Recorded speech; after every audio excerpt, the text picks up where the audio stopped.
Hi guys, நீங்கள் நம்ம movie ரிவ்யூவில் ப்ரீடியேட்டர் பண்டல்ஸ் படத்தோட ரிவ்யூ தான் பார்க்க போகிறோம். இந்த படம் இப்போ தமிழ் டப்பில் தேட்டரில் அவைலபிளாக இருக்குது. மறக்காமல் செக் அவுட் பண்ணி பாருங்கள். இது ஒரு அதிரடி ஆக்ஷன் அட்வென்ச்சர் மூவியாக வெளிவந்திருக்கு. இப்போ இந்த படத்தோடைய கதையை பார்த்துடலாம். ஒரு மாயாஜால வர்ணமயமான ஒரு உலகம் ஒன்று இருக்குது. அந்த உலகத்தில் ப்ரீடியேட்டர் அப்படின்னு சொல்லிட்டு ஒரு மாதிரி போர் வீரன் மாதிரி இருப்பாங்க. நிறைய பேர் அந்த உலகத்தில் இருப்பாங்க. இப்போ அங்கே ஒரு இளம் ப்ரீடியேட்டர் அப்படின்ட்டு தான் நம்ம ஹீரோ. அவர்கிட்ட திறமையில இல்லை அப்படின்னு சொல்லிட்டு நிறையா ப்ரீடியேட்டர் மற்றவங்கெல்லாம் வந்து கேலியும் கிண்டலும் பண்ணுறாங்க. அதுக்கப்புறம் இவர் ரொம்ப கோவப்படுறாரு, அப்செட் ஆகிறாரு.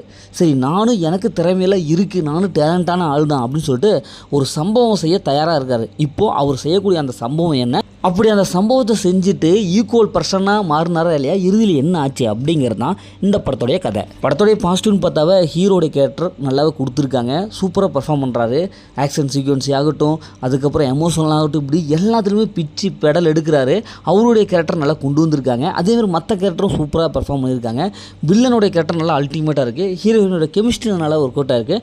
படத்தோடைய பிஜிஎம் மியூசிக் தரமான ஒரு பிஜிஎம் கொடுத்துருக்காங்க. அதேமாதிரி சினிமோட்டோகிராஃபி, அந்த விஎஃப்எக்ஸ் கட்சியில் சும்மா செம்மையாக அல்டிமேட்டாக உள்ளபடி சொல்லியிருக்காங்க. ஸ்க்ரீன் பிளே பொறுத்தளவுக்கு ஃபஸ்ட் ஹாஃப்லேருந்து கடைசி வரைக்கும் நல்ல இன்ட்ரெஸ்ட்டாக கொடுத்துருக்காங்க. எந்த இடத்துல ஒரு புதுமையான சீன்ஸ் எல்லாம் அவங்க கொடுத்ததுனால படம் பார்க்குறதுக்கு இன்ட்ரெஸ்ட்டாக இருக்குது. ஃபஸ்ட் ஹாஃப்லேருந்து கடைசி வரைக்குமே அந்த இன்ட்ரெஸ்ட் அப்படி க்ரியேட் பண்ணியிருக்காங்க.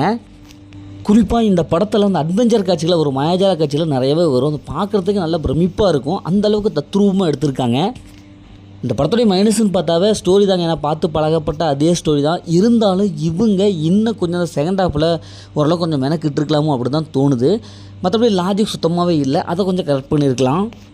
மற்றபடி இந்த படத்தில் பெரிய மைனஸில் எதுவுமே இல்லை. ஓரளவுக்கு நல்ல ஒரு சூப்பரான ஒரு மூவியாக தான் இருக்குது. ஏன்னா அந்த ஃபைட் சீக்வன்ஸ், அந்த அட்வென்ச்சர் காட்சிகள் இதெல்லாம் வச்சு பார்க்கும்போது ஒரு நல்ல ஒரு மூவி தான். இந்த படத்தை ஃபேமிலியோட பார்க்கலாம். ஏன்னா படத்தில் அந்த மாதிரி சீன்ஸில் எதுவுமே இல்லை. மொத்தத்தில் படம் இப்படி சூப்பராக சுமாரான இந்த படம் ஒரு ஒத்தான மூவி தான். ஓகே, இதேமாதிரி அடுத்த ஒரு புதிய